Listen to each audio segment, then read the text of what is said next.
Bluetooth audio kind of sucks, and I'll get into the reasons I think that in a minute. But I'm mostly talking about for when you have speakers that are always set up somewhere. Portable speakers get a pass for using Bluetooth.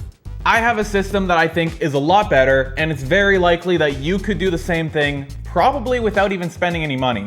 Here's my demo. This is an Android phone, this is an iPhone. It'll work with either, especially if you're using Spotify, but if you're mostly using iPhones, this will actually work with any streaming service, not just Spotify. If you're primarily a Spotify user, you've probably used Spotify Connect before. That's when you hit this little button down here and it shows everything logged into your Spotify account. And that is precisely the problem, logged in to your Spotify account. The one good thing about Bluetooth is it doesn't matter who has the music, who has the speaker. If you have a speaker and you've got a phone, you can connect them with Bluetooth. There's no accounts or anything like that. And you can see these two computers and this phone, that's this one, they only show up there because they're logged into my Spotify account. But this device right here is not logged into my Spotify account at all. And in fact, anyone on any Spotify account can click on that device and play music on my speakers. So if you're using Spotify, you can use any device that runs Spotify for this. But if you primarily use an iPhone, or anyone who has an iPhone, they can use this with any streaming service. Here is YouTube Music. I click on the cast button, AirPlay, there's a device, and now I can play this on my speakers. And I'm gonna show you how to set this up. It's not that hard. The thing that I really like about this is it has none of the drawbacks of Bluetooth. You know, when someone is using a Bluetooth speaker and they walk just a little bit too far away and it starts like cutting out, that will not happen with this system. Also, playing music over Bluetooth to speakers, if you try and do anything on your phone, it ruins it. Like half the time you open the camera app on your phone and try to take a video, it pauses the music and then the music... Alright, you've heard my complaints about Bluetooth. How do we solve this problem? And my answer to that is use a computer. Hold on, let me explain. When I say use a computer, I mean it can be literally anything. It can be a Raspberry Pi. Basically anything from like after 2008 is gonna be fine. It doesn't need an SSD. It can be an old hard drive computer. It doesn't matter. These little microcomputers will work. The random old cheap laptop that's been in your closet for 5 years, it will also work fine. Literally just any computer. It doesn't have to be good at all. You wanna see what I use right now? It's a tiny little Lenovo netbook from a school district from like 2011 maybe. I mean, it runs on a Raspberry Pi. That's really all you need to know. I just started using this recently, but for the longest time, I was using this computer. The stuff behind me back here has changed a lot throughout this channel. The one thing that has always been here, just sitting off screen on that side, is this ThinkPad T430. I'll show you all of the more advanced versions of this. Level 1 is literally just put the Spotify app on an old laptop and leave it plugged into your speakers. It's that simple. That's what I did for the longest time with this laptop. It got to the point I had like 70 days of uptime in Windows on this. But yeah, anyways, that's the lazy way. Just if you use Spotify, you can Spotify Connect to this. This is always plugged into the speakers. It's always ready for you. Level 2, making it work with anyone's Spotify, not just the one you're logged into. And also level 3, doing it with AirPlay and having it work with any streaming service. I'm gonna show you how to do those ones now. And for that setup, I have chosen this computer. These things are small, barely use any power, they have built-in Wi-Fi, and if you look in the right places, you can get these for like 50 bucks. I know what you might be thinking, so you're doing Wi-Fi audio streaming. Surely a device already exists for that, and they do. But the pricing that I found on them doesn't make any sense. Like if you look these things up, Wi-Fi audio streamer, this is $220. The kind of cheapest ones are like $140. So yes, these things do exist. I don't know why they're so expensive. For $200 at that point, just like get a TV. Step 1 to building this yourself is to get a lightweight Linux distribution and put that on your computer. This is gonna make it a lot more reliable than Windows if you're leaving it on all the time, and it's gonna use less power, not have to do Windows updates. It's a lot easier. Also, the softwares we're using, Spotify D for the Spotify setup and SharePort Sync, they both work with Linux. SharePort Sync is the AirPlay one. That's gonna work with any streaming service. So step 1, download Linux and put it on a USB. If you need help with that, look it up, it's not hard. I chose to use Lubuntu because all of the software officially supports Ubuntu, but Lubuntu is just more lightweight and works better for this. So I will install this on my computer and we can get started. Once your Linux desktop is installed and set up, the two options, the Spotify one is very easy. The AirPlay one is a little more complicated, but you can actually just do them both and run them both at the same time. That's what I do on my system. So for the Spotify one, you just want to find this Spotify D program, go to their GitHub page and download the correct version for your computer. It looks like they've got versions for macOS as well as Linux. Doesn't seem to be a Windows version, but we're using Linux and we're using a regular desktop computer. So we are going to download Spotify D x86 64-bit. If you're using like a Raspberry Pi or something, you'll want the ARM version, but for a regular computer, x86 64.tar.gz. We'll download this. We can extract that, it gives us the Spotify D program. You can put that wherever you want. I'm just gonna leave it on my desktop. At this point, just go right-click Properties, and then Permissions, and allow this to be executed. And at that point, you can just double-click that and run it, and it's gonna work. But if you wanna have a custom device name, makes it a little bit nicer, create a launcher, and then point the launcher to the Spotify D program. So now this is pointing at that file right there.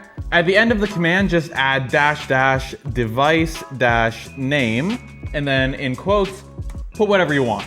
Epic Speaker Wow. I'm gonna click OK, and now I will double click on this program. And now back on Spotify, you click devices, and look at that, there's a new device right there. I never logged into Spotify on this computer, which means this will work from anyone's Spotify account. I just click Epic Speaker Wow, and then I press play on my music, and it's actually playing out of the built-in speaker on this. So at this point, you literally just plug your speakers into this computer, and that's it.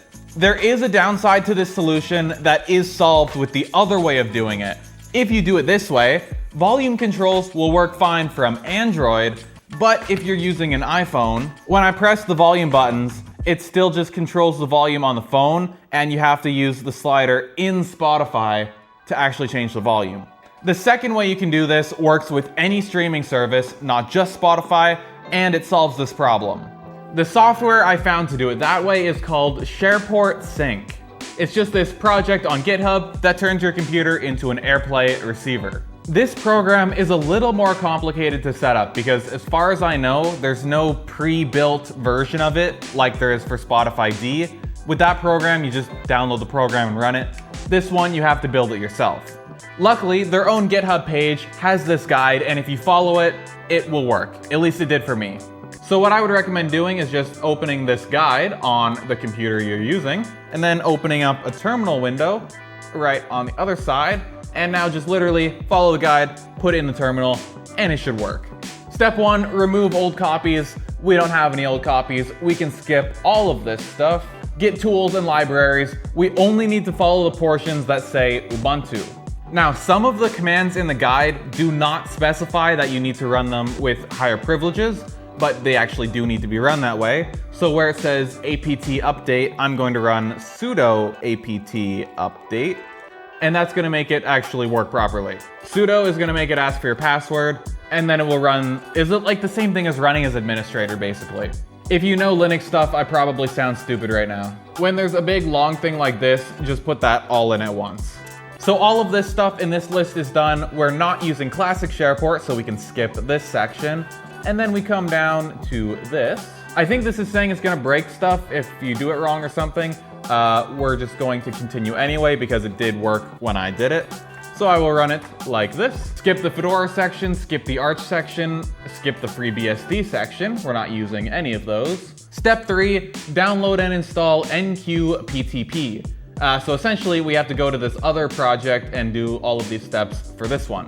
I'm gonna open up a new terminal, just paste in this. This will download NQPTP, whatever this is.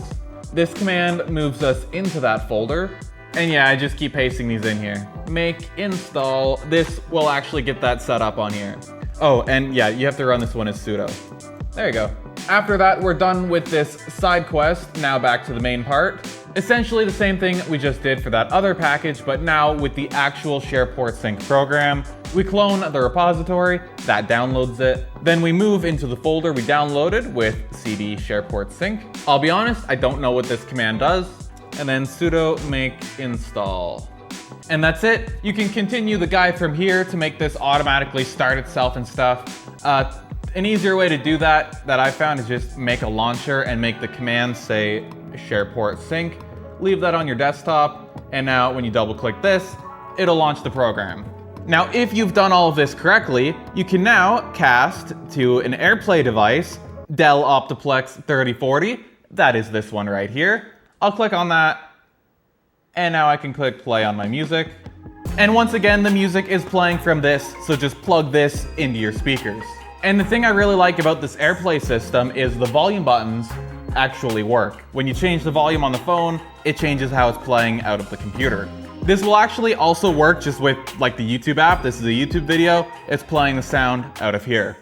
And my favorite part about this system is it leaves your phone independent. I have music playing on the speakers right now from the phone using AirPlay. And now if I switch to Instagram, the sound still plays on the phone while the music plays on the speakers. It's none of the drawbacks of Bluetooth, and it is exactly why I consider this the perfect solution for playing music off speakers that sit in the same place forever. So my setup, like I said, runs off one of these ThinkPad X201s. It sits just off screen over there, and that is plugged into this Denon receiver, and that powers my Yorkville, I think they're PL315s, and the JBL subwoofer I have in here. And that is how I like the system to work. And yeah, that is pretty much the whole system. If you wanted to, you could also set this up, just use the Linux laptop with the official Spotify app on it, and that way you could put it up somewhere, make it look nice, and put like the lyrics display on it. That's also a good idea. I don't personally do that because I just like it to sit there with the lid closed and I never look at it. If you think you have a better solution that I don't know about, leave it down in the comments. I haven't actually done that much research. This is just the system that I found to work well. And again, yeah, it really doesn't need to be anything special that you run this on. It could be a Raspberry Pi. It could be this is really old. Windows Vista, this has gotta be pre-2010. This has gotta be like 2008. I'm pretty confident it would work on this laptop too. Basically anything that runs modern Linux. The requirements for this are essentially 64-bit processor. And even that, you could probably make it work on a 32-bit system somehow. I'm not bothered with trying to figure that out though. Thank you for watching. Come back next week.